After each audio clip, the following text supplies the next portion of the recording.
This video is brought to you by Wicket Cricket Manager. If you're enjoying these live chats, our main channel has even more World Cup videos looking at the greatest performances, the quirkiest stats, and the epic tales of World Cup cricket.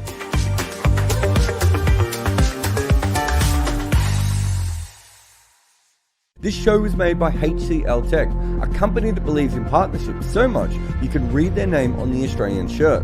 This show leans in hard on data and technology, so we are proud to work with HLCTech, leaders in their field.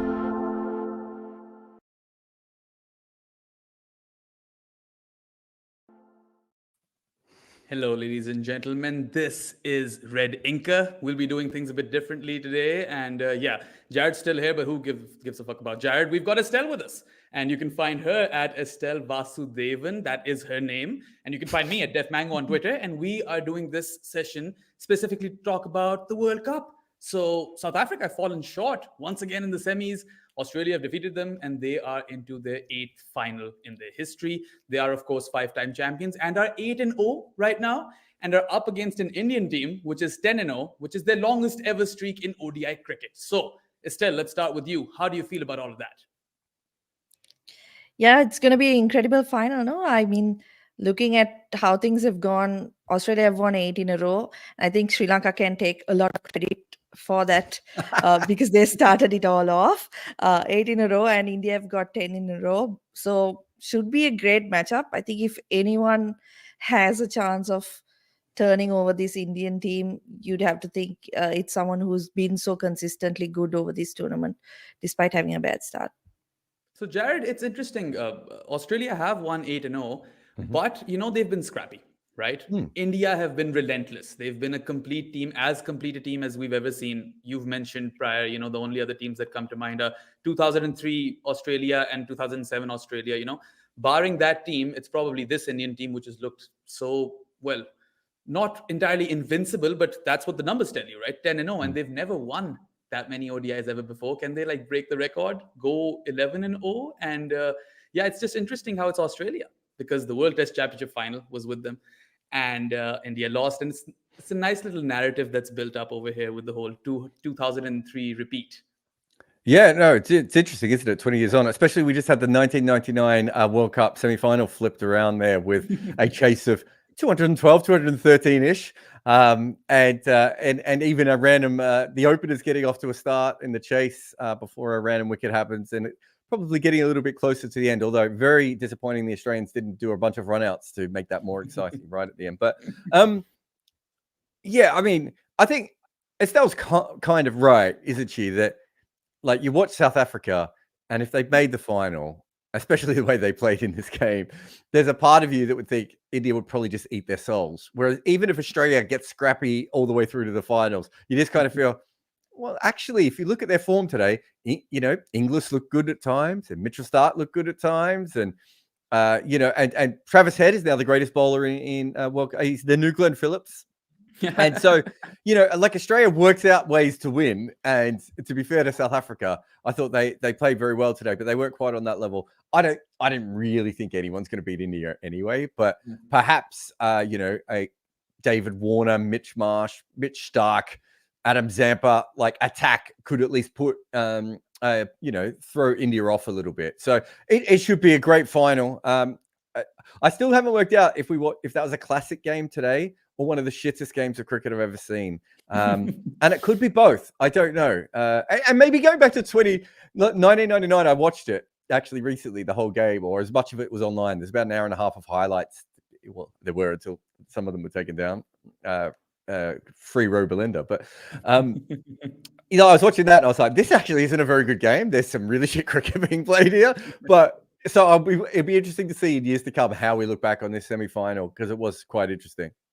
Well, I mean, I had this whole pronged theory to what went wrong for South Africa. It's glaringly obviously as well.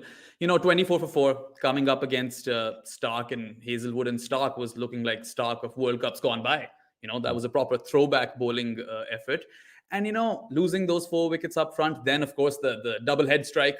Who would have thought, right? Travis Head was getting Yeah, the double head strike. 4.1 or something was the angle of his spin or whatever, which was more than Zampa and Maxwell, which was crazy. So there was that little passage of play. And then, of course, Head and Warner in the power play. And then those 4 dropped catches. Now, the whole Steve Waugh, Herschel Gibbs thing, right? That Steve Waugh presumably said that you dropped the World Cup. Well, they had like 4 chances over here, I think. And also these 4 mistakes, if they'd just gotten one of those things right, I think they had a shot, right? Like they could have won this game, even if they just not lost power play wickets or the Klassen Miller partnership would not have been broken, that sort of stuff. Yeah, I think if you go back, realistically, they won the toss and they wanted to win the toss. Or they've been dreaming about winning the toss, right? And then you win the toss and you look up and it's a little bit cloudy and you go, okay, well, maybe for a couple of overs, the ball will nip around a little bit. The ball was swinging for ages, right? Like, Hazelwood was still bowling far later into the game. In fact, Coetzee was bowling seam up to Australia in the second innings, and it was still moving off the seam a little bit. Like, it was ridiculous how long the ball stayed intact and everything. And considering, I know there'll be a lot of people. Someone put a comment up on the channel earlier about how this was a situation where South Africa choked, and then it was sports psychologist. I'm like, South Africa came back about 9 times in that game. Like, literally, Australia tried to kill them off. South Africa were an incredible zombie team, and they kept fighting and they kept coming back. I think ultimately their weaknesses probably came out. I think I never quite got around to making the video on this, but Marco Jansen has the most power play wickets, and I've watched all of Marco Jansen's power play wickets, and I've watched all of Madhushankar's power play wickets. Madhushankar's power play wickets were earned by very good bowling up front. Marco Jansen got some trash wickets down the leg side and all sorts of luck happening. And what happened in the last game? There's a little bit of regression to mean a similar thing happened. That he was a weak player at times for them over the last couple of years. Suddenly gets to the World Cup and he's the greatest player we've ever seen. And then in the last 2 games, there's a little bit of regression right back to mean there. And, even in the fact he made it, I'd never blame a player for making a golden duck because, like, chances are it's almost like the most likely that you're going to have is a first ball duck, right? You walk out there and you get a good ball and you walk back off. But point being is we worried about him coming into this series. He then played brilliantly. But when it actually mattered, he didn't bowl particularly well. He didn't bat particularly well. And he was a weakness for them. Australia don't really have obvious weaknesses. They just have kind of lots of players who either are past it or are not in great form.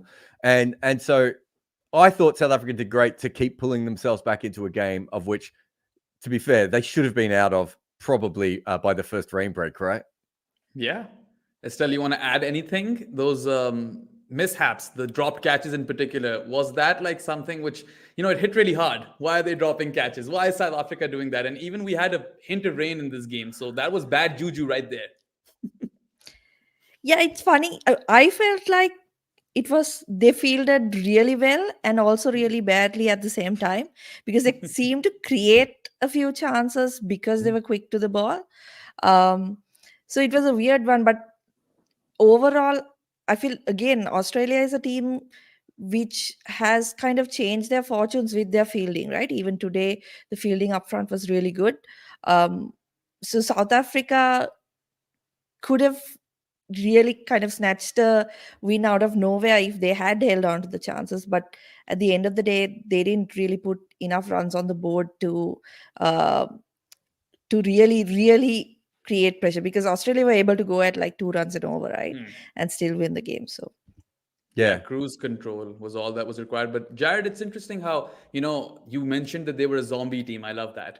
24 for 4. You've been wrecked by Stark and Hazelwood, who have bowled marathon spells up front, 7 and 6, it's quite crazy when you come to think of it. And then, Klassen and Miller, they team up, and that's one partnership. And then there's just one other partnership, the Coetzee and Miller one. Of course, David Miller's 100 goes in vain, and we've all talked about how good a 4-year spell he had, averaging 60 or something in between World Cups, which is quite crazy. So his best innings probably of his life under that sort of pressure. And like you said, they didn't choke, right? That is the opposite of choking, what David Miller did. He literally dug them out of a trench. Yeah, and I think, was it the highest score by a South African in a knockout I don't know if it was Champions Trophy as well, but certainly in the World Cup, I think it was the highest score. It was a magnificent innings, really. And you go back to Klaassen. So they lose all those wickets up front, right? And it's pretty much game over. And Australia certainly went for the kill at that point in a way that other teams wouldn't have, right? Like other teams probably would have changed it. And they were like, no. Stark, keep bowling. Just keep bowling if you can. Hazelwood, how many more you've got in you? And I know there was a rain break, so it wasn't about being tired, but it was a very interesting pattern. And they come back from that, and then no one was expecting. I mean, Travis Head, the start of Travis Head's spell might as well have been one of us bowling, right? Like it was absolute dog shit. And you watch that, and if I'm Klaassen and I've hit him for 2 fours, why would I think he's suddenly about to rip one sideways?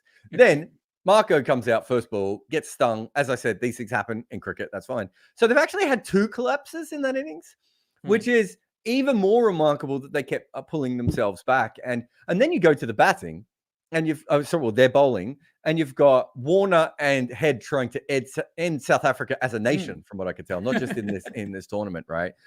And again, that's the 3rd time in the game, and you can count the fact that they only made 200 odd as well. But that's the 3rd clear time in the game that Australia's just like, you're done, nick off. These finals, they're not for you. This is for the real teams, right? Come back when you're ready one day. But and yet they just kept fighting back, and the odds. So at one stage, I think South Africa were 14-1, and Australia were like 1.03 or something, right? So basically unbackable, right? You literally, you'd be better off, trading your money for a magic bean than betting on Australia at that point. And yet they kept finding a way to come back in. The pressure on Steve Smith and Marnus was real, and part of that is Steve Smith and Marnus's fault, right? Attacking the players, having close infielders and everything else. The Coetzee spell to Inglis, right? Even the Coetzee spell to Smith, which is the same spell, but I'm now separating them. But, all those sorts of things, they just kept working their way back in to a game that realistically, it could have been finished for 3 hours. They could have been bowled out for 150, and Head could have just chased that down on his own, right? Like, I thought it was a magnificent effort at losing a World Cup semi-final, if such a thing exists. One thing that we've spoken about a lot, you and I, Jared, and Estelle, I want your take on this as well, is that when we look at Australia as a side, right, they've got that top order firing. You've got Travis Head, David Warner, Mitchell Marsh. They all kind of play the same way. And then the days when Maxwell comes off, it's a different side altogether. But you've got holes over there, right? Steve Smith, Marnus Labuschagne, Josh Inglis. There's not the same kind of trust over there. So even though, the guys in the top order, like Jared said, Head and Warner were trying to end South Africa as a nation, there is some glaring issues over there in the middle, and that could potentially be an area of weakness in the final. Yeah, I think you can argue they kind of choked today, right? Because that middle order, I mean, particularly I think the way Labuschagne and Smith got out, they did not need to play those shots or play them in that situation. But they did. So there's definitely, I think on confidence, they are probably really low. Maxwell has had that. And like you said, when he comes off, there's no one who can stop him.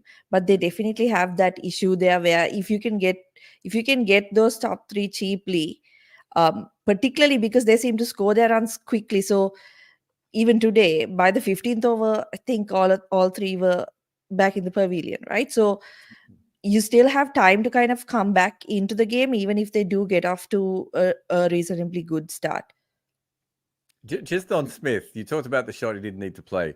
I thought Marnus just batted himself into a hole, and then he missed a reverse sweep. I don't think it was a horrendous cricket shot or anything, but it was because he was only playing one shot, which was the turn to the leg side. They put a leg slip in, and he literally didn't have any other options at that point, right? So it wasn't the end of it. Wasn't like Mike Gadding's shot or anything, although Mike Gadding's wasn't that bad either. But you two are too young to be there for that. But not Estelle. She's actually 60. She just pretends to be young. But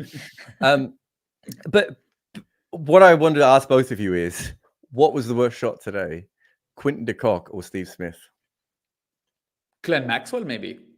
Yeah, but I mean, Maxwell, he's supposed to be that. I mean, because Quinton de Kock is one of the worst shots I've ever seen. Like, literally, I've never been so angry at someone I've never met before. Like, I was furious at the stupidity of that shot.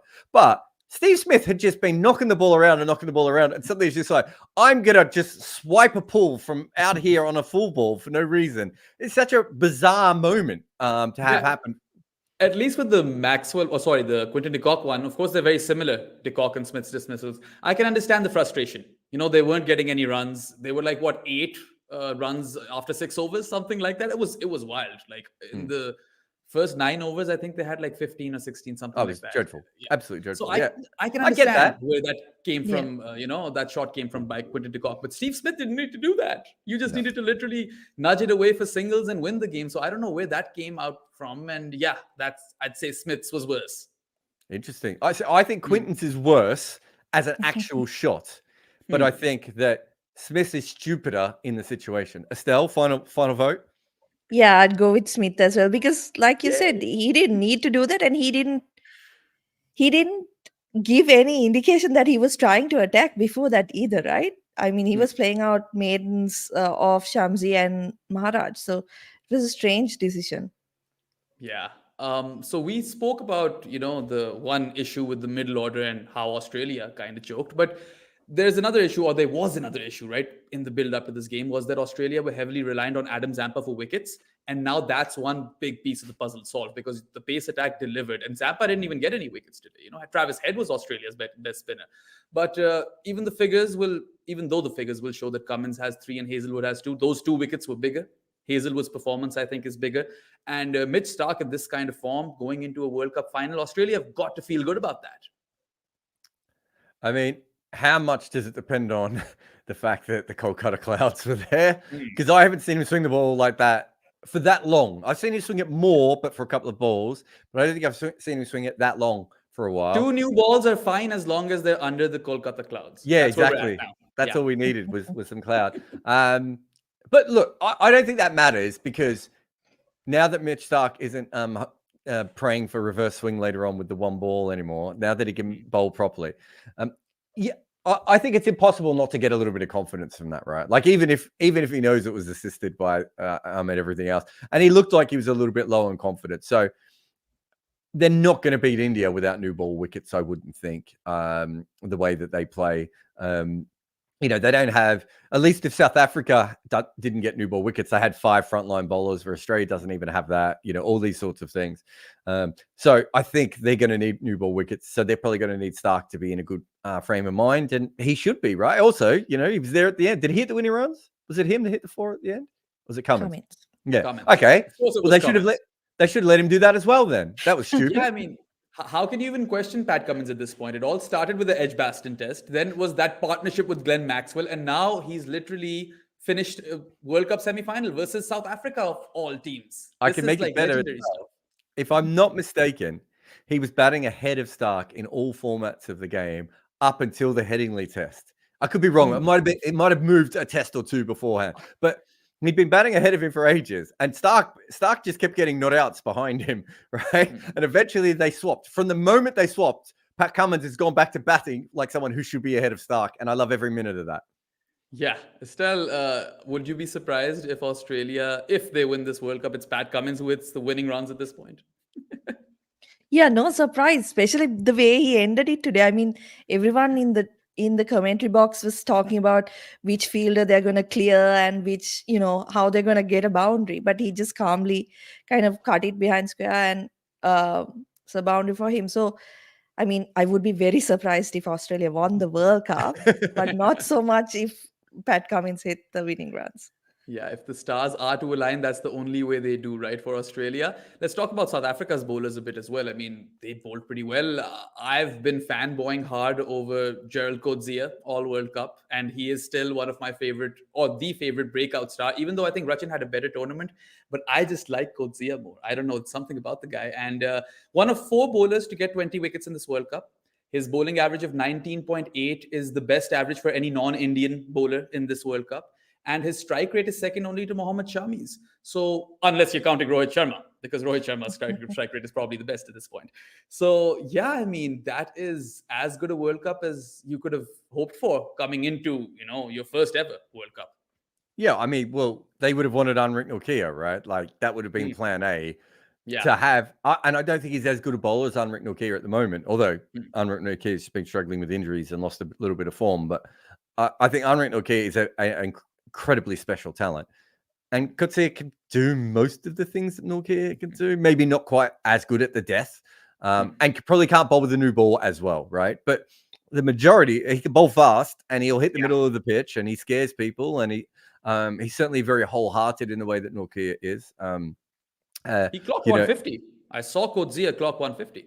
Yeah, he's not as fast, is he? Let's be honest. Nortje is ridiculous. Consistently, he's not consistently as fast. Yeah, I mean, Mark Wood and Nortje are probably the two fastest bowlers in the world, right? Over the last couple of years. So, look, I think it's really interesting that he did well. I think for South Africa, he needed to get wickets early. So he ends up getting the wickets that keep them alive in the contest. But he comes on around the 10th over mark. And I think if he got a couple of wickets there, it could have actually changed the whole shape of the game.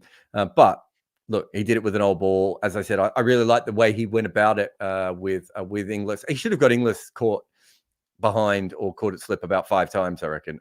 It's weird that Inglis has grown up in Western Australia and plays the spinners like he's it's his thing. And someone bowls short at his chest, and suddenly it looks like he's never seen that before. Like, I mean, he must have faced these. If you grew up in Western Australia, I assume you faced your first bouncer at 4, right? Like, literally, people are just pinging the ball at your head at a very young age. And he doesn't look like he's particularly good at it. But no, look, he had a magnificent World Cup. As I said, Marco Janssen probably slipped back a little bit. Therese Shamsi bowled beautifully today. Maharaj had a really good World Cup. Rabada probably just went for too many runs. It's funny. So many people kept telling me they don't need Ngidi. They don't need Ngidi. I tell you what, today they definitely needed Ngidi in about 3 different situations, just because he can pull those things back a little bit more, and because he's a different kind of bowler.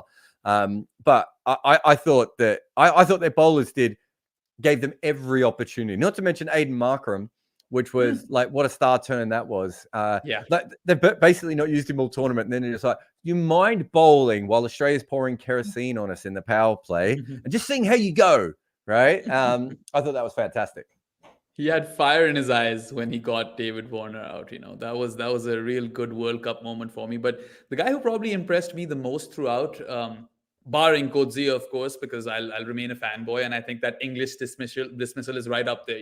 Set him up for a short delivery, went for the Yorker, love that stuff, right? And very few bowlers I've seen who have kept things mixed in that regard, because guys like Haris Rauf are consistently short, but you've got to hit that Yorker every now and then, and Coetzee has a good one, right? But coming to Keshav Maharaj is the other guy who really impressed me throughout.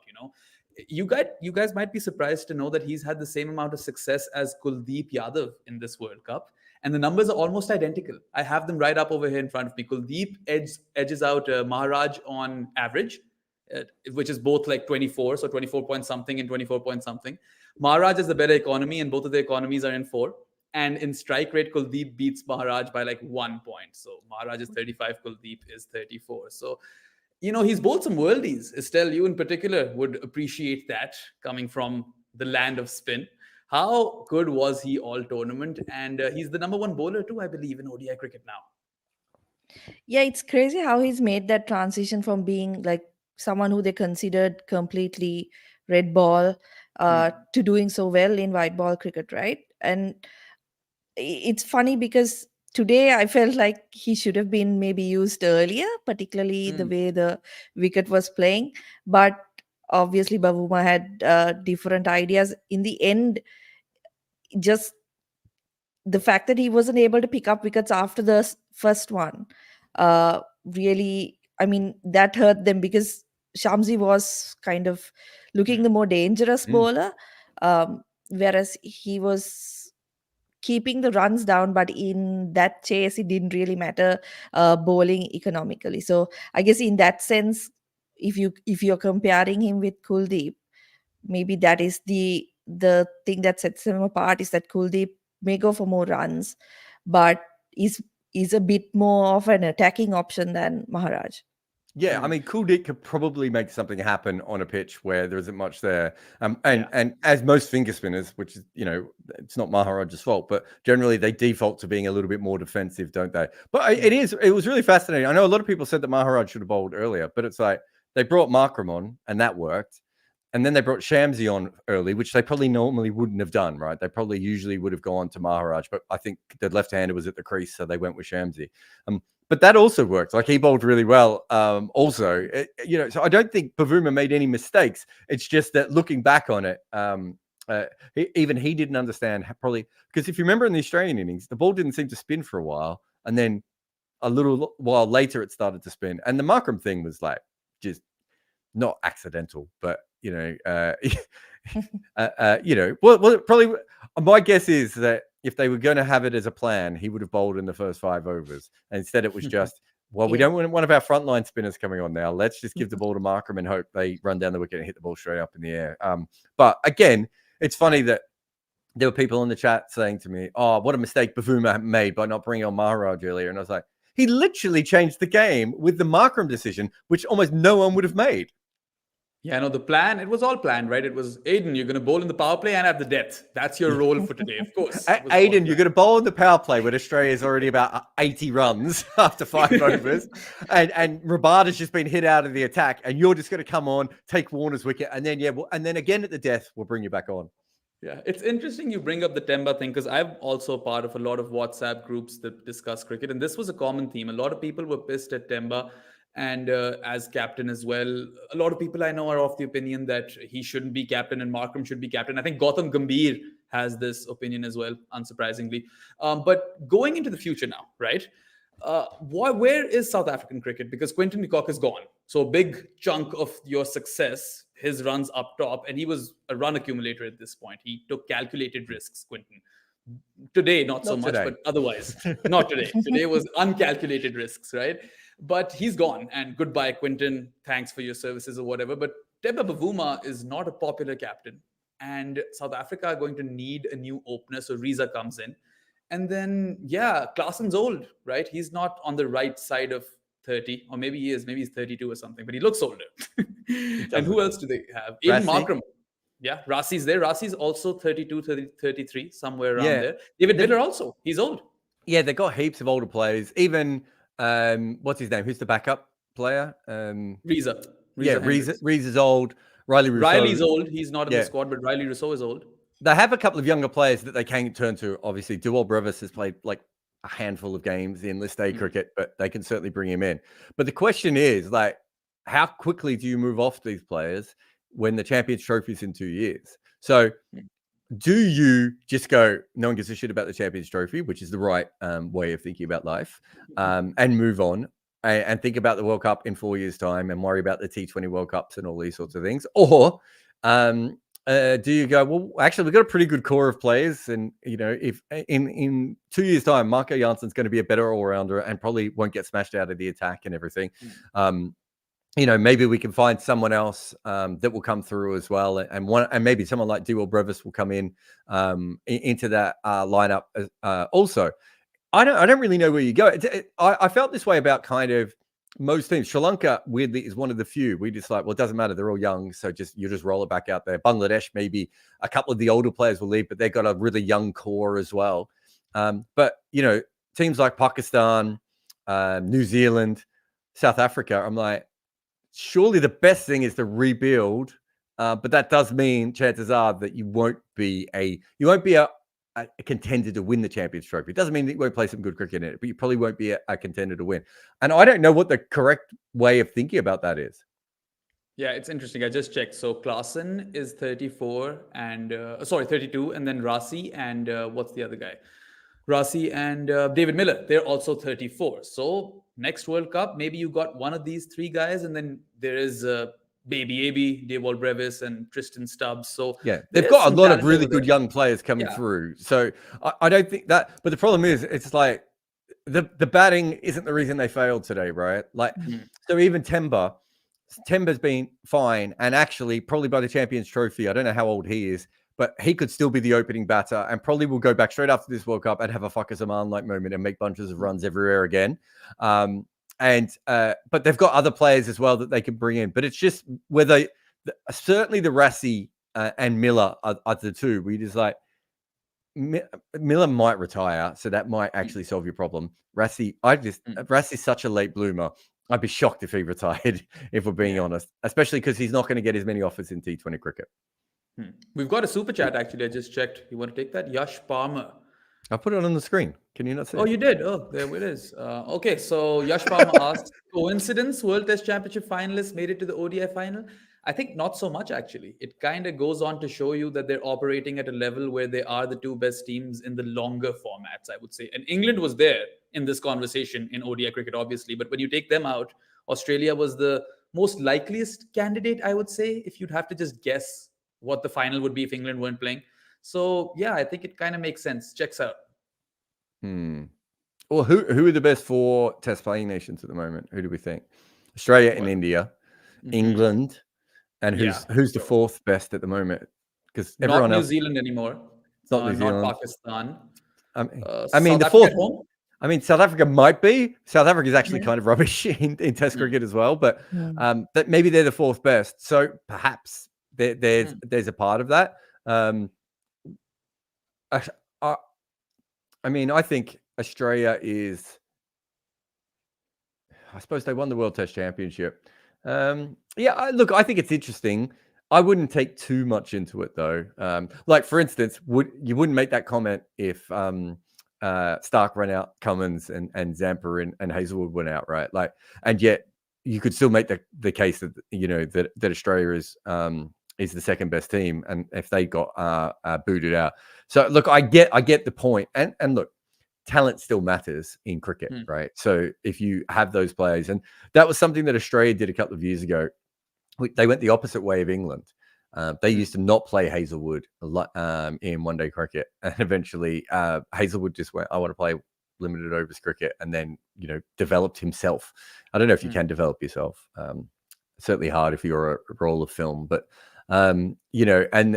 and they went the other way and leaned back in on their test bowlers quite heavily, certainly from the seam bowling options. But at the same time, I think what you're talking about is really, really talented cricketers, and these two teams have a lot of talented cricketers who are good at all 3 formats, right? And if you have cricketers who are good at all 3 formats, they're probably going to help you more than like cricketers who are just good at one format might not be of the overall talent level. But I don't know. I think the multi-format thing is actually quite interesting, because if you just look at this from a narrative perspective, right? India being there already fits the narrative because it's the home World Cup. They have the best team. They're 10-0, all of that stuff. But Australia, have been their most, stern rivals, you could say, over the last decade. So there's that entire thing happening. Then, of course, the World Test Championship final, and also the fact that most of this Australian team played that World Test Championship final. Your Pat Cummins, David Warners, Travis Heads. I think 8 out of 11, is it, if I'm not wrong? So I think that also adds to the narrative, and I think it's fun. This makes it interesting. What do you say, Estelle? Yeah, also, I mean, does resource also come into play? Because if you look at 50 over World Cups over the past decade, how many finals have one of those 3 teams made? England, Australia, or India? Probably 80 to 90%, right? So I when think was the last time they weren't one they of those weren't, teams? yeah. Weren't? Is it? I can't remember. I don't. Has ever been a time when Australia, India, and England have not been in a World Cup final? Am I missing one? No, I think you. Oh yeah, India, West Indies. That's it. Yeah, but that's still India. Oh yeah, Yeah. that's still India. But it's probably India before they're India, though, if that makes sense. Yeah. So you could argue for that one, right? But otherwise, even so I think Estelle's got a fair point there that resources matter. And how different is it than, I don't know, Argentina, Germany, Brazil, or I don't know anything about football, but those or Spain or whatever, whichever team you want to throw in there, like. At the end of the day, the best teams are probably most likely to be successful, like consistently, aren't they, Estelle? Like for instance, when Sri Lanka got really good between 2008 and 2014, what did Sri Lanka cricket do to ensure that carried on? Whereas look at what England have done to make sure that the team is successful for as long as possible. And look what India does. Like Sri Lanka cricket literally said, well, you've got a jacket with a logo on it. What more do you want? Yeah, well, I'll counter that actually. So we're still in this, and I would say that the resource thing still kind kind of comes into picture because, structure comes with resources as Yeah. well. And, all three of these countries have that solid structure which allows them to churn out quality players and give them the best kind of exposure. Not every team out there gets the best kind of exposure, right? I mean, Yeah, look at Pakistan and Sri Lanka. Look at us. Well, I just think that looking back on it, it'd be interesting to get your view on this, Estelle, because I think looking back on it, Sri Lanka had a golden era. And I just don't think anyone in Sri Lanka cricket realized that it was a golden era, realized that it might finish, and worked out what to do next, other than the fact that, I don't know, was it St. Trini's and Thomas's or whatever, or maybe they'd come up with another great young batter who would come. Do you know what I mean? Like, that's not the best method.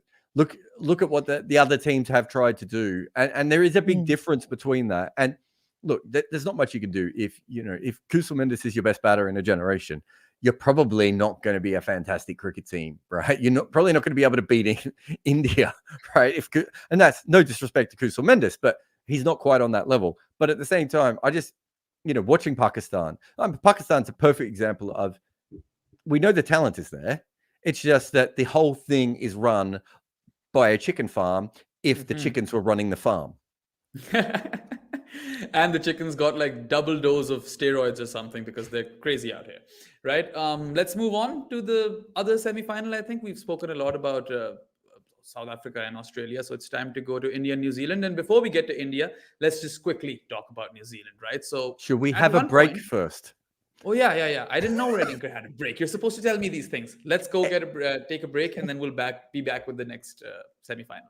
Everything has a break. Have you ever wondered how I watch so much cricket? I use VPNs to log into accounts from all around the world. But because before, even simple things like when something exciting would happen in a match, I would rush over to social media, and when I got there, the clips would say something along the lines of, "This video is not available in your area." In fact, most of the coolest cricket stuff in the world at the moment is geo-blocked because some random board didn't sign a deal where you happen to live.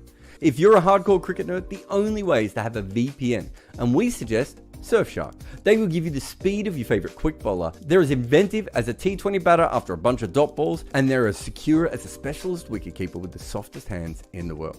And guess what? The kind folks at Surfshark are going to give you a deal. Enter the promo code Kimber for an extra 3 months free at surfshark.deals/Kimber. There are probably other things that Surfshark can help you with, like data and identity theft and traceability and intrusive advertising. But for us, it is our best weapon against the evil cricket geoblock. Go to Surfshark and type my name in KIMBER and get 3 months free today.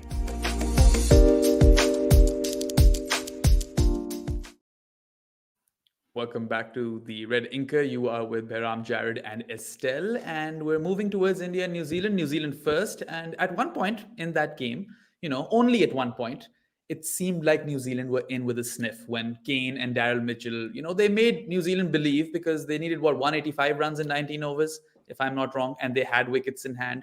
But of course, that Shami over happened. He got those two breakthroughs, first Kane, and then I think he got Tom Latham right after. And by the time Glenn Phillips was hitting those sixes, the game was done. But you've got to give it to New Zealand. They really gave it a proper fight, Daryl Mitchell and Kane in particular. Yeah, I mean, if you look at it, in my opinion, I know we say that New Zealand had a chance, but I think that was a very, very slim chance because chasing 400 to sustain that level of, that rate of scoring was always going to be tough. And add to that, you have someone like Bumrah bowling in the death, right? If you have to score 12 runs and over for 4 of his overs, across like 8 overs, I find it hard to imagine how any team can do that. So I think they gave India a scare because they certainly looked like they were made to think for maybe the first time in the tournament about, what needs to be done. But it was very much kind of within their control because, as I said, like sustaining that level of that rate of scoring was always going to be tough unless it rained, like in the Pakistan-New Zealand game. That 400 total was always going to be, just beyond their reach. No? Well, it's interesting. I think the thing for me though is that we saw India be challenged and not immediately just wipe out the challenge, right? Like they couldn't get the wicket. I know that there was the drop by Shami, for instance, but Siraj, like when they were bowling wide, they didn't even seem to be agreeing as a team on that strategy. Virat was looking around going, why are we doing this? Siraj then couldn't hit a wide Yorker. And then they couldn't get the field right. They finally got the field right and he bowls the worst ball possible next one. So in some ways, it's probably good for India that they had a challenge in a way that, as Estelle said, they were probably not going to lose the game, right? So they got it's a bit like your parents kicking you up the backside for having a dirty room rather than your parents kicking up the backside because you crashed the car into a river, right? Like you still get the shock because your parents are having a go at you, but at the end of the day, it's like, well, if I pick up 7 pieces of clothing off this floor, it will be passable enough that they won't be angry anymore, right? Basing this on all my conversations with my son. But so I do think there is, I think there's something in that maybe makes them better. But if you're Australia, you'd be like, well, Kuldeep, we've seen Kuldeep a couple of times because it's interesting that he has the same figures as Maharaj because at one stage in this tournament, Kuldeep was probably the best spinner in this tournament. And by the end, he has slipped back a little bit, not to a bad level, of course. The Maharaj level. Yeah. Well, Maharaj probably got better as the tournament went on and Kuldeep probably got worse, right? But yeah, you look at the way that these two teams have played. And you'd say if you're Australia, well, okay, they're clearly playing better than us, and they're probably a better team than us. But when the pressure was put on, maybe there's something there. I mean, Australia's just not as. It's the whole thing. Someone sent me an email saying, and New Zealand only lost by 70 runs. I was like, that's a lot of runs to lose a one-day international by. That's like 17% of the total that they didn't chase, right? But the point is, what else are we clutching at in this tournament? We're still talking about Mitch Marsh getting hit in the nuts by that Virat Kohli drop. And the fact that New Zealand got 6 wickets against them in the first game. They haven't really been tested. And I think it's a good thing for India that they got tested in a way that wasn't going to matter to them, I suppose, in the long run. I think it's really interesting that Daryl Mitchell is the only batter, if I'm not wrong, to score 100 versus India in this World Cup. And he's done it twice. And, given how much Daryl Mitchell sweats, and Jared is obsessed with this, it's funny how he also made India sweat a little. Hey. Just a little. Yeah, but did you notice when India was sweating, it wasn't just leaking off their head while they were tapping their bat in the crease. I love Daryl Mitchell, and I love that fact about him. But I worry for him. I don't think you should be sweating that much as a human being unless you're wearing Matt Hayden's suit and hat. Yeah, well, he got a standing ovation from the Wankhede, and that's definitely going to stick with him forever. You remember he mentioned how he was watching the previous World Cup on his sofa or something, right? On his couch. That's a story as well. And he's not even the only centurion for the day for New Zealand. Tim Southee got there. And Southee, obviously, on his last legs, and had Matt Henry been there, he wouldn't have even played. Even, I guess, at this point in hindsight, there's a case to be made that maybe they should have played Kyle Jameson. But the way India were batting, that probably wouldn't have changed much. And Trent Bolt as well is, he's not just of age, but he has that whole contract situation with New Zealand cricket. So their future also seems all of a sudden a bit uncertain, because this was a golden generation that gave New Zealand a lot of, laurels over the years. Got them a title as well in the form of a World Test Championship. But they were a really, really good World Cup team. Now they'll have to probably go through a rebuild, and this puts them in an interesting position. Yeah, I don't know really what I would do with them. It's a bit like the South Africa thing. I think I mentioned them when I was talking about South Africa before, because Southee goes, obviously. Williamson's probably never going to play another one-dayer. I don't think he's going to stick around to the Champions Trophy unless he's desperate to continue to play one-day cricket, but I wouldn't if I was him. As you said, Bolt, maybe is just around in a couple of years. He seems to be improving as a white ball bowler, so maybe he just sticks around. Even some of their better batters are older, although I think, unlike South Africa, a few of them will be around in that next generation.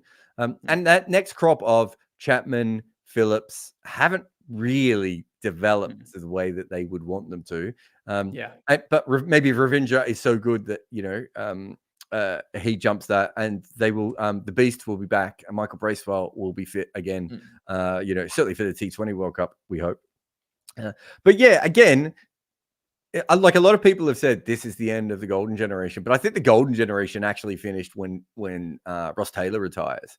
And what you're seeing now really is that they're sort of a mix of some older players and some younger players, but they were, I mean, I don't know how you two feel, but I sort of have India as a tier or S tier really, and then Australia and South Africa probably A tier. I probably have South Africa, New Zealand on their own in that tier below before you get to Pakistan, Afghanistan, England, and then obviously Sri Lanka was below all the other tiers. But just wanted to see if I could annoy Estelle there. But yeah, so it's not like New Zealand were dog shit or anything, but it's also, if they'd won this game, they probably still wouldn't have won the final, because I don't think they're a good enough team to beat the other three teams twice in a row. And that was the thing. You look at this over and over again, and you go, well, what team did they beat that was better than them in this World Cup? And it's probably no one. And if they'd beaten Pakistan, they would have also beaten all the teams that they were better than as well. So I think they're in the middle, but maybe Bracewell comes through. Kyle Jamieson should still develop into a better player in the future. But again, like South Africa, are these players going to fully commit to one-day cricket? Yeah, and they have this thing, they keep producing or plugging holes in the batting quite consistently in limited overs cricket. Like, you get your Devon Conways and Daryl Mitchells, even though these guys are like closer to 30 and everything, but they seem to have a system in which there's a ready-made player that can give them a couple of years. So I'm not too afraid with the batting, but I don't know about the bowling attack, because I feel like this is an extension of that same golden generation in a way. And of course, this is not a New Zealand team which is better than 2015 or 2019. Those teams were much better. But now going into the future, and Estelle, I think it's interesting because Sri Lanka went through something of their similar to this of their own, right? When Sangha and Mahela retired, and there was all like a gulf all of a sudden. Do you see New Zealand going through a similar gulf in top level talent? It's hard to say that with a team like New Zealand, right? Because as you mentioned, they seem to kind of keep finding players, and they rarely do have those players they are extremely dependent on. Maybe Kane Williamson is one of them, but Sri Lanka was very dependent on Sangakkara, Mahela, Dilshan in that ODI team. So New Zealand don't really have that dependence on any one or two players. I think also it'll be interesting to see with both New Zealand and South Africa. I would imagine, given that next year we have a T20 World Cup coming up, there won't be much ODI cricket. So then how does that transition happen? That'll be interesting to see, because you generally see most players playing both T20 cricket and ODI cricket. So whether they want to hold on till 2025, if they want to do that, will they get enough game time in between? All of those will be questions to answer. Thankfully Sri Lanka didn't qualify, so no problems there for them. Sri Lanka didn't qualify, and Pakistan's not playing another ODI till November 2024. So there you have it. So much for playing time. Anyway, we have a super chat. Jitha Rangachari says, India have been flogging Australia home and away for the last 5-6 years. India is in the Australian team's head, not the other way around. If India were facing New Zealand in the final, it would worry me more. Well, I mean, India is the better team. So Australia winning would be an upset at this point for sure. But what you're getting at, the whole historical thing, India lost to Australia in 2015. And very recently, they lost the World Test Championship final. That's the one. Literally, if India was in Australia's head, they wouldn't have won the last trophy that they went up against each other in. Like, it's a bizarre comment. I think India's been a better team than Australia, certainly a more consistent team than Australia in a very over the last little while. But if you look at the last 3 years, I just brought the record up in all three formats. I think they've played 20. I don't know. There might be a draw in there as well. But they've played 23 times. Does that sound right? I think that's right. Sorry. Australia defeat them twice in an ODI series in India. That's also a thing to take note of. Yeah, 25 games. Australia won 10. India won 13.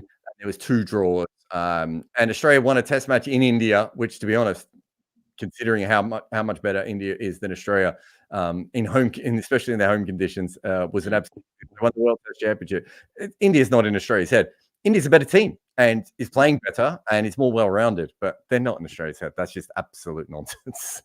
Yeah, but also, like, in this question, it says New Zealand would be a tougher opponent, right? But that's only because they've beaten them in a World Cup. So, I mean, if you take that into context, or the nightmares come from the semi-final losses, right? So, I mean, Australia in big tournaments, it hasn't been a flogging in any sense of the word.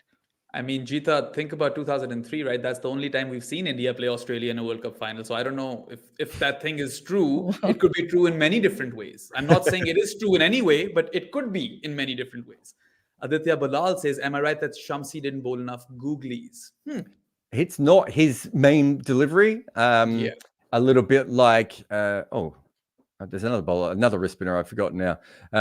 It's not something that he bowls all that much. So it's a little bit different than some of the other limited overs wrist spinners out there. He doesn't really try and deceive you with the one that spins the other way. Generally, he kind of has one more that slides through and then one that spins away. But yeah, I think because he's a wrist spinner, people expect the wrong un more often. But if you go back through his highlights, you won't see many wickets to wrong uns. And I think I'm pretty sure I've talked to him about this before. I think he'd be pretty honest and say it's not his strength, and so he doesn't lean on it. But yeah, that's more surprising just because most wrist spinners who are successful have it. But when you're a left arm wrist spinner, all you need to really do is land the ball regularly because it's so weird because there's so few of them. So I looked this up a couple of years ago, and it's more or less true now that it's less than 1% of professional deliveries bowled by left arm wrist spinners. And when you look up the numbers, it's like always like a handful of the same guys. So it's like Michael Rippon, Kuldeep Yadav, Tabraiz Shamsi, Jake Lintott is another one. Like, and there's and the Sri Lanka one, Lakshan. Yeah, right. All those same guys. So even if one of them, like Michael Rippon or Lakshan, disappears for a little while, right? They're still in the database, and then they usually get picked again anyway. So they come back in the data. You don't get a new left arm wrist spinner because there's no new ones. It's just that every now and again, and like Michael Rippon, is playing for the Netherlands. Then he's playing like domestic cricket in South Africa. Then he's playing domestic cricket in New Zealand because you can't kill this thing because there aren't any others that you can get to replace it. It's a really, really weird skill. Waqar Salim Keel and Nur Ahmed, the other two that are on that list as well, and they just keep cycling through, and then occasionally a franchise will get them in T20 cricket, and there's so few of them out there that they don't need as many. And this is the same as all left arm bowlers. That's why left arm bowlers outside of Harath really didn't have a doosra. It's because if you're bowling left arm spin, you've got such an advantage anyway that the idea that you need more of an advantage doesn't really work. But it's a very nerdy answer there. But thank you to Aditya for allowing me to nerd out. Oh, he's asked another one. Let's just attend this question before we go to India, which everyone I'm sure is waiting for. In that case, why is he better than off spinners? He's just an attacking bowler, right? Yeah, well, wrist spinners are better than finger spinners. I mean, if you want the truth. So wrist spinners and finger spinners are very different. Oh, you guys are in trouble. I found a ball on my desk. Essentially, the main difference is that finger spinners get side spin, in part side spin on the ball, and wrist spinners have a combination of side spin and overspin. And what that does is, when we talk about wrist spinners being more attacking, a lot of the thing is that they are attacking usually one of the edges, either inside or outside, in his case, inside edge, but he's also getting overspin on the ball. And that means that the ball is dropping quicker and then bouncing higher than what a finger spinner will get. It's very hard for a finger spinner to put a lot of overspin on the ball the same way that wrist spinners do. And then wrist spinners put more revolutions on the ball. So it's not that he's any different than an off spinner, but the thing is, if you're a professional cricketer, you have faced literally thousands of different off spinners between the age of 6 and whenever you first play professional cricket. Left arm wrist spinners, if you face 10 that have bowled more than 10 deliveries to you, it means you're related to a left arm wrist spinner. Right. So how do you practice against that? It's not just that the ball's spinning back in, it's a different angle completely to an off spinner. And then you've got the dip and the bounce and everything else. And then usually left arm wrist spinners have very good wrong ones. Shamsi is a little bit different. And it's harder to pick because the angles of the hands are different than right arm wrist spinners and everything else. Anyway, I'm putting the ball down. Okay. Yeah, welcome to Revolutions on the Ball with Jarrod 101. Anyway, we still have India to talk about, and Estelle, I'm going to take this to Estelle, I'm going to take this to you first. Of course, Jarrod and I did an entire podcast on Mohammad Shami, right? So before we even get to the batting, I think we have to discuss him up front. 7 for 57 in a World Cup semi-final. He has 23 wickets in this World Cup at an average of 9, and he is striking at better than once every 11 deliveries, which is insane. in World Cup history now, he has 54 wickets, in 17 innings, and he is the quickest to that landmark. It's incredible that he was on the bench and now he is one of India's main strike forces. And well, if you look at the numbers, he is India's best ever strike force in ODI cricket, because he has the second best strike rate after Stark for bowlers with almost, now he's best? Best, yep.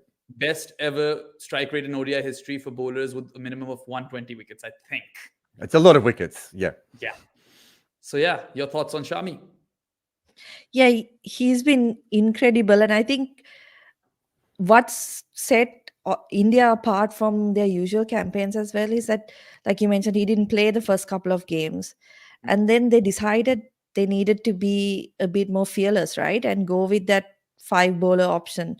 Yeah, given that Jadeja does offer something with the bat. And that, I think that mentality also translates to the bowlers, right? That attacking intent. And Shami is coming, I mean, in a sense, his job also gets easier when he's coming in after Bumrah and Siraj have delivered with the opening spells, right? But yeah, he's been incredible. Like, the numbers themselves are pretty staggering, I would say.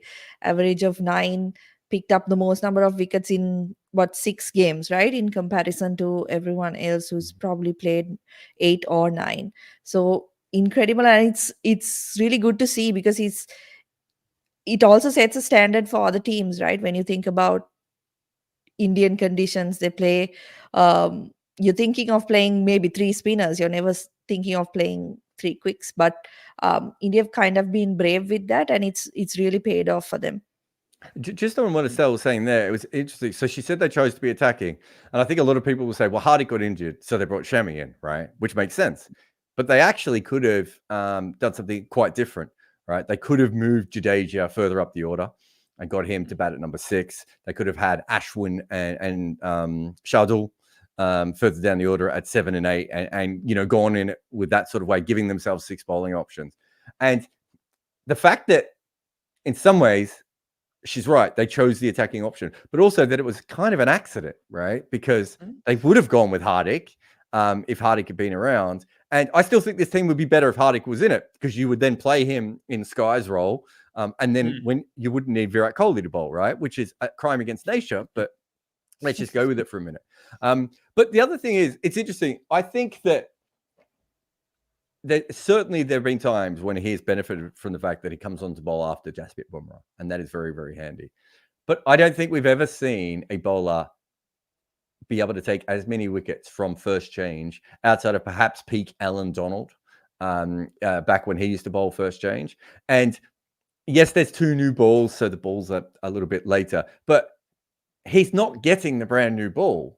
So he's still getting balls that are a little bit older, and yet he's making them absolutely talk. And, there's that, one of the many, many conspiracies about this World Cup, of course, is the idea that India have got a better ball than everyone else. And it's like, if that was the case, like, it's a bizarre claim anyway. But if that was the case, why is Shami moving the ball more than even Bumrah and Siraj is at time? Is he getting his own special ball on top of the other 2? Is he getting a special ball?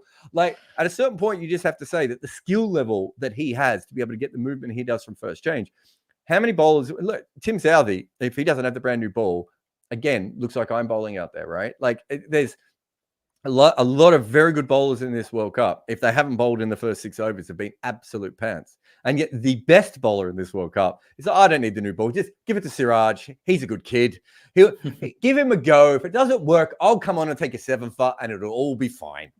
Yeah, I think for both of you guys, the points that you brought up, they kind of, come together really well, because yes, the skill is there. Of course, the skill is there. He is one of the best bowlers ever to attack the stumps in ODI cricket in particular. And then Estelle mentioned how he has Bumrah and Siraj, and Bumrah in particular, because he builds up the pressure. So it does enable him to be a bigger strike force coming in after that spell. And he's got the skill to match it. So it's a great sort of concoction that India have got with their pace bowlers. I'll do this one. Yeah, just from a ditch here. So he says, so is Nathan Lyon the equivalent of Shamsi?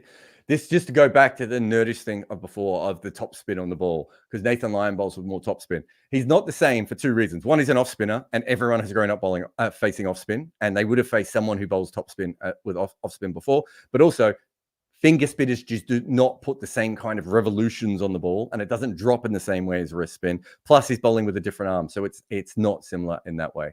And you've got another one from your man.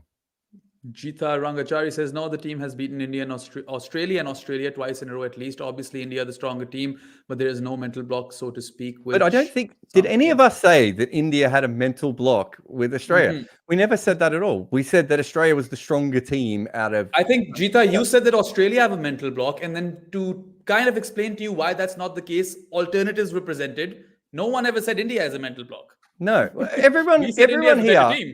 Everyone here except for Bayram, who's obviously, is biased against India because of... I run a Pakistani propaganda over here. I think that's well established. No, we all think, all three of us, and anyone with a human brain thinks that India is the better team and that they should beat Australia.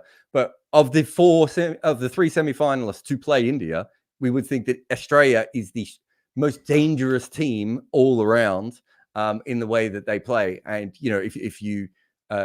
New Zealand's a fine team, but they don't have the kind of weapons that Australia has.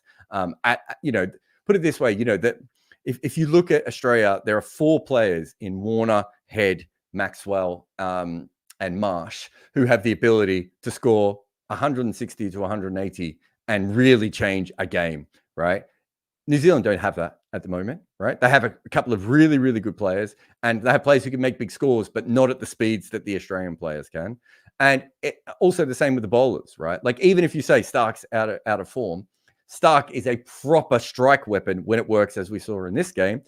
Tim Southee is just not that anymore, right? It's a very different kind of proposition between those teams.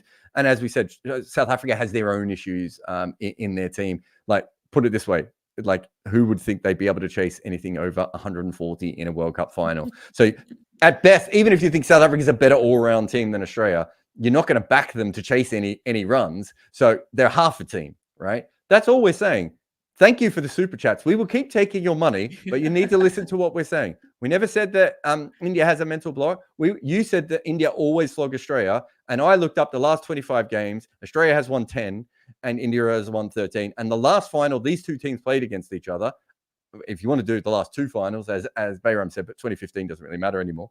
But Australia has won over them. Australia is not going to have a mental block because they're playing India, like in a way that Pakistan might, because they're playing India, or other teams who haven't beaten teams might have. Australia's not going to have a mental block playing India. They're going to be like, how do we beat India? Because they don't seem to have any weaknesses. That's a very different argument. But if you want to give us another super chat, we will take it. In fact, I'd say if there's any one team who might not have a mental block at all, it might be Australia, because they've actually given them a great run for their money.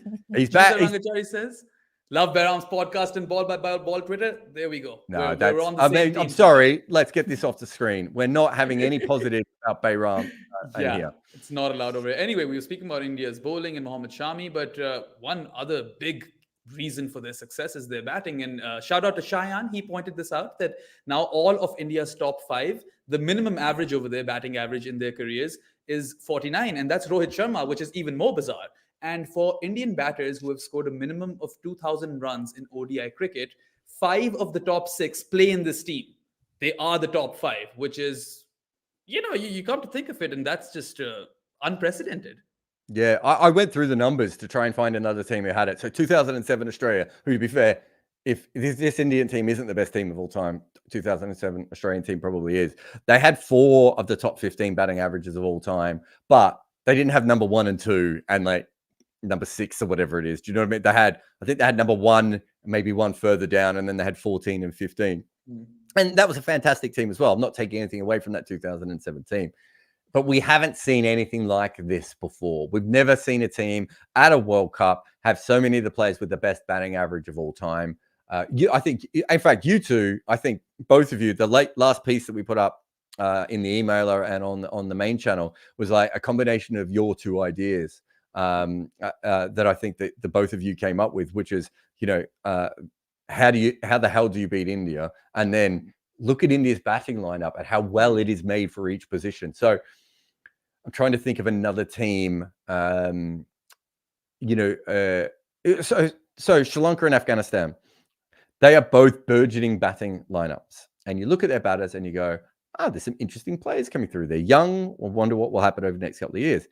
But a lot of the Sri Lankan players play at the exact same pace as each other. And a lot of the Afghanistan players play at the exact same pace of each other. That's not a problem now because the teams, any win's a win, right, Estelle, at this stage. They take them all. But when you get to be a genuine semi-final chance, that's when you want one attacking opener and one anchor opener. And you want one number 3 who can maybe score a little bit in the power play, but then can stretch his innings out quite long. Then you want your number 4 to be really good against spin. Then you want your number 5 to probably be able to back up the number 3 and the number 4, but also smash the ball around a little bit, right? You want that sort of different skill sets that you have on all these different players. And then you want number 6 who's like David Miller or Joss Butler who can go, crazy bananas when you need it. India have that. Right. And they have that even without Hardik in the side, which would strengthen this anymore. And so it's all good having, if they had 6 anchors, you'd be like, well, how are they ever going to do anything? But it's the mixing, the matching that they have, I think is absolutely great. And if you want to see a team that doesn't have that, it's Australia, who's about to play them in the final, who Inglis, Marsh and Marnus may all be the same person at this point. Like they all play a very, very similar role. And it's like, luckily they've got Maxwell to sort of mix that up and maybe Mitch Marsh on the other end to balance it out a little bit. But that's not a perfect situation. You don't really want Marnus and Steve Smith to be in the side at the same time. But Australia's decided that they're just better than everyone else. Whereas India, it's even fallen, it's like, those people that put a bed sheet on and it just falls properly. And you just like, well, it's like even I could spend 10 years and I couldn't put a bed sheet on properly. And this person just done something with their wrists and it's gone on. And I think that is what the Indian batting lineup is. It's not just that they're all averaging 50. It's that they all fulfill very different roles in the team. And it means that, okay, Mohammad Shami is the worst number 8 in the World Cup. And not even Estelle could argue that Chamira is worse than him. He just can't bat, right? But how do you get to that, right? It's just impossible. It's like seeing $1 million at the bottom of an ice block in the North Pole, right? Like I could see the $1 million, but it's going to cost me $10 million to chip down and get that money. That is the Indian batting lineup at the moment. Or a really good heater, something of the sort, of a hot piece of coal. That's what I would do if I were to get to that $1 million. But it's interesting, right? You mentioned how Australia's batting compares to India's, and Australia have those holes, that non-existent middle order, which can't even accelerate. And if you take Maxwell out, it's really, it's a dire situation. But India, I think a big chunk or a big reason, why they function the way they function, the batting order at least, is because of Rohit Sharma's evolution. Now, it's talked about a lot, but over the last 2 years, the way he's prioritized power play bashing over run accumulation. And this is not just some regular run accumulation. He is arguably one of the best at it. He has 3 double hundreds in ODI cricket, right?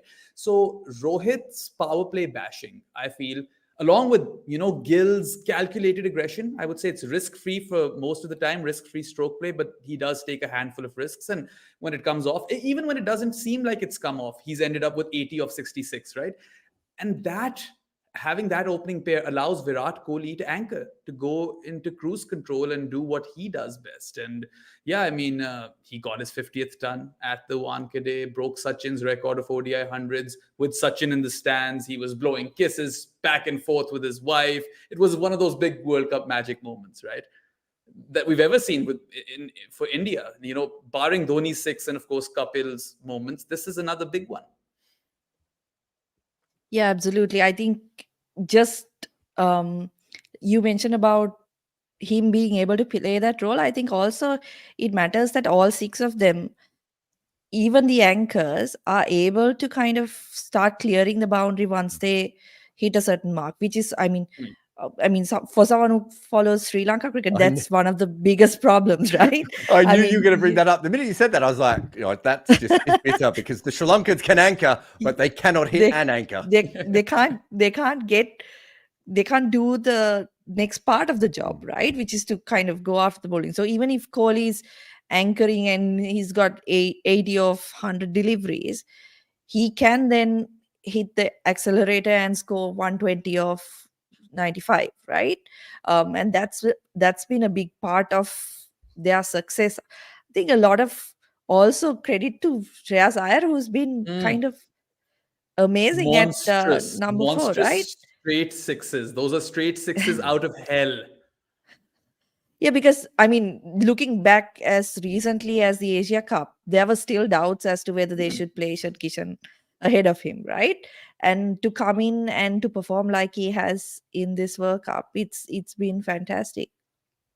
Yeah, forget like Asia Cup. I know in the World Cup there were, some apprehensions that should he be the number 4 when Hardik wasn't injured, when people were having the Sky discussion. But 105 of 70 deliveries, and I love how that top 3 of India's allows guys like KL Rahul, Shreyas Iyer, and Surya Kumar Yadav to just come out and go berserk. Again, those straight sixes. I think he had the longest 6 as well till a certain point. I think maybe Darren Mitchell went past him by a meter, didn't he? Yeah. He hit the Wankhede roof, which is crazy. But Shreyas Iyer, back-to-back hundreds, and his 4th consecutive score of 50 plus in this tournament. He's the reason why India's top 5 batters are now have a minimum average of 49, because he's the one who's taken that jump, right? And in these conditions, Jared, he's just top drawer. He's S tier. Yeah, I think it's interesting that it's a bit like the KL Rahul thing, looking back on it, whereas like everyone was like, can't handle the pressure and you shouldn't be in the side and all this. And you're just like, what teams in the world would Shreyas Iyer and KL Rahul not be first picked in? Right. So I'm not saying they'd be the first name, but what team would they not be in the top 6 automatically? Because Aiden Markram's been incredible. Not sure you would pick Aiden Markram over Shreyas Iyer, right? Or KL Rahul, right? It's not to say that you wouldn't try and move some of those players around and everything else. Like Rassi van der Dussen is not pushing one of those other guys out, even though he's got an incredible record because he bats slower than them. This reminds me of what would happen under Australia, where Australia got so good, you'd be like, this guy only averages 43. How can we even continue to pick him? And every other team's like, if we could only find someone who could average 43, we beat Australia, right? And people start to nitpick at what is fantastic cricketers. And that is, I'm lucky enough, or unlucky enough, depending how you look at it, to live through that once. And it's incredible to be able to see it again. And I would love to go back to like West Indies 1982 and just be like, the problem with Sylvester Clarke is he only bowls 92 miles an hour, right? Whereas Colin Croft bowls 93 miles an hour. Like that's the level you get to when you are that dominant. And the fact that there was any argument, and I think you know how I felt about this, Bahram, the whole number 4 thing. I was like, So the problem with India is you're saying they don't have any number 4s. Literally, they have 2 world-class number 4s. Their biggest choice here is whether they want Shreyas or KL Rahul at number 4. The problem isn't that they don't have a number 4, right? And the problem is they have 2. Yeah, exactly. They don't know where to put both of them. And again, I think KL Rahul is a player who can bat at number 5, and I think that suits him. And I don't think that would suit Shreyas Iyer as much in that role. And I still think, KL Rahul's never going to be an absolute elite player. He's probably just below that tier. But as you said, Shreyas Iyer might be an S tier level player. Eventually, he's going to have to play a lot more outside of India, face a lot more short balls in lots of different situations. We all know that, right? But that doesn't mean that he can't develop those skills and might be able to get to that level. But if he's batting at number 4 in one-day cricket, I'm not saying he won't ever face bouncers, because he will. But he's certainly going to be in a situation where the vast majority of his job is playing spin. And the numbers currently say that he's the best player spin in ODI cricket in the last 20 years. It's only 900 runs. There's been some fantastic players of spin out there, and perhaps he will dip a little bit. But watching him play, I don't know, outside of peak Mahela, I'm not sure there's anyone I would prefer to be facing, a spinner in a limited overs cricket who can manipulate, dominate, and just not get out to their best balls. Like really next level talent when it comes to playing spin. Let's take these super chats because we've got 2 more, and then we'll probably call it a night after that. But there's some good ones over here. I've got one on the screen. Yeah. So Jared, would you consider an Ashwin Siraj swap? I mean, nah. I think they need 3 seamers in case one bowler goes off at the death. And it's probably not going to be Bumrah. And the way Shami's bowling, it may not matter. But also, you might want a seamer to bowl bouncers in the middle. The only reason I would swap is if you get to the final and it's just like, spin is the absolute best option. And I think at that stage, it makes a lot of sense to make that change. But Ashwin comes in and they strengthen their batting again. And at least Shami doesn't have to bat at 8, which would break my heart, if we're being honest. But I don't want Shami to open the bowling, so no, Siraj plays. Shrikant K, do pitches deteriorate in the course of a single day's play, or is it an illusion? I felt that Eden wicket. Oh, sorry, I did that to you, didn't I? That was my fault. Yeah. I felt that the Eden Gardens wicket turned a lot more when Australia batted. We've seen that, though, that the ball is taking a lot of turn in the second innings in Kolkata. So we saw it in the England-Pakistan game. Is that possibly because Pakistan spinners? Look, I mean, Travis Head turned 1 degrees, didn't he? And he's a part-time spinner. So, I mean, I think you're right, more or less. But I looked at the numbers before, and they were a little bit warped by Pakistan spinners. But coming into that game, in the first innings, spinners were averaging 50. And in the second innings, spinners were averaging 20. So I don't know what it is about Kolkata and the conditions, because it seems counterintuitive that would be the case. But I think Shrikant, you're right, but I'm not sure 100% if, I don't really know what that means.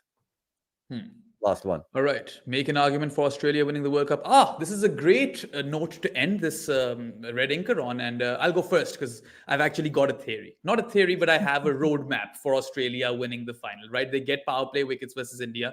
They have to get both Rohit and Virat early, regardless of whether they bat first or they bowl first. If you do not get Rohit or Virat early, one of them is going to go big and you will ultimately lose. And then, of course, you have to hope that Warner, Head, and Mitch Marsh, 2 of those 3 guys, they fire up top. I think it's absolutely imperative. And if they don't, then you're relying on Maxwell or one of the other guys to just kind of anchor. But if Maxwell has a good day, that puts Australia in good stead. So, yeah, there isn't a lot of chances that all of these things are going to hit, but that's what they need to do. What about you guys? I think the only way is if they bowl first, right? This is the thing. Okay. I'm going to go the other way. Make your case. Make your case. Lay it out. So my theory is that, and I, for the record, also agreed with Sri Lanka's call to chase in that game where they were bowled up for 55. I think the best chance of beating India is kind of bowling them out for about 250, 260. Of course, then you have to be picking up wickets early and trying to get to that number 8 batter, because with a chase, if you have a decent top order and you're able to get over that, first 10 to 15 overs where the ball's going to move, then there is a chance that you could chase, but not 350, right? You're going to have to put a ceiling on that, like maybe maximum 280. I think that's the best chance to beat them. I don't see them losing if they're chasing, to be honest. So I see it the opposite, because I think if you bowl them out for 260, their bowlers are so good that if they get any wickets early on, they can put so much pressure on you. Also, don't necessarily think Australia's very good at chasing, as today might have suggested. And I certainly thought that before today as well, but I haven't had my mind changed after today. So I thought the opposite. I thought you bat first and you hope that it's, one of those decent batting first wickets that we've seen at times in this World Cup. And insert name of Maxwell, Marsh, Warner, or Head just has one, right? And, Head makes 120 off 65 balls or something, or Maxwell plays his innings, or Mitch Marsh makes 160 off 110 balls or whatever it may be. And you get to a point where even though Bumrah is going to be bowling at the death, you're not under any pressure, so you can milk him a little bit at 6 or 7 runs and over. You attack Shami at the end and hopefully don't lose 7 wickets to him, and go about it that way. The only issue I would have with that is I think if it's going to be that kind of wicket, the Indian spinners will get to bowl on probably a surface that will help them a little bit more. And I don't know if Australia can do that, but if it is, Marsh just comes out and slog sweeps everything, or, Warner has one of his days. I think that is their best chance. That what Bayram said, I think, is the most logical, right? Which is how I thought New Zealand would have to beat them, which is you take 2 or 3 wickets in the first 15 overs. You probably then bowl short maybe after that and try and buy a wicket in the middle and hope, your spinner or your part-time spinner gets a wicket. And then, as you said, Estelle, you get to that number 8, by the 35th over, and you can put some pressure on them that way. I think that's the most logical way. It's just that I'd find it very hard to believe that anyone could take 6 wickets in the first 35 overs against India the way they're playing right now. Yeah. Whereas there's a part of me that thinks that we just saw, what did New Zealand end up on? 330, 320? 27, I think, something like that. So and we saw the way Daryl Mitchell played. Mitch Marsh is another big dude who takes a big step down the wicket. I know they're slightly different batters and everything else. Although they're both Western Australian, aren't they? Is it? I mean, we haven't said this, but Daryl Mitchell's basically Australian. We don't talk about this enough, but that's a conversation for another day. But do you know what I mean? Maybe there's something in that, and you get someone who can put pressure on the spinners by having a big forward step, or it's just Travis Head playing one of those kamikaze innings. I just think that to me makes the most sense. But realistically, the best chance of beating India is telling them that the final is being played at Wankhede, and then turning up at Ahmedabad, right? Like, literally, or deflating the tires on their bus, or timed out dismissal. Timed out. She's done it. Nailed it. 10 timed outs. Now, definitely bat first for me as well, because it just seems more doable if Australia, if they can somehow get to 300, and if 2 of those 3 guys fire, Head, Marsh, and Warner, then you would assume that they would get at least close to 300 or over 300. And then, like I said, bat first or second, you got to get Rohit and Kohli, because if Rohit goes bonkers at the start, then the run rate already takes a hit. After that, all they need to do is cruise control, and all of those guys, their entire batting lineup is, that is a walk in the park for them. And that allows Kohli to do Kohli. So if you get Rohit early, that puts pressure on Kohli. And then if you get Kohli early, then even if you're defending 280, this will be a tough chase for India in a World Cup final, because that's a lot of pressure. It's the largest stadium in the world. You've got 120,000 Indian supporters, something like that. There's going to be a lot of people there, isn't there? There might be more Indian supporters in the ground than New Zealanders actually exist. Is my guess. One last super chat, and then we've got to go. But thank you so much for this. Is we will do more of these in the future, as I won't always make Bayram and Estelle stay up to midnight, or not well past midnight, to do it with me. Okay, so IHTY says, love your content, Jarrod. You think Indian fans will be supportive of the team regardless of the result? How can we answer that? How do we know? A certain section of them will be, but a certain section of them won't be. Yeah, watching Indian fans over the last couple of years has been quite interesting, because quite clearly I would say they've had the best team for a good period of time now, but they don't have a ring, right? They don't have a silver piece of thing to point at and go, we're great. And I think there is this thing of, it wasn't that long ago that there was a guy who used to call Bumrah a choker, right? Like, if he's a choker, the word about this lost all meaning. Right. Yeah. And calling the Indian team chokers, I don't think they were choky. I think they were playing the wrong style of cricket in tournaments. If they manage to lose this, let's be honest, that whether they have choked or not, or Mitch Marsh just goes ballistic against them, or whoever it may be, or Josh Inglis makes 300, right? That'd be funny, actually. But whatever happened, I do think this was the time when there was no real frailty all the way through.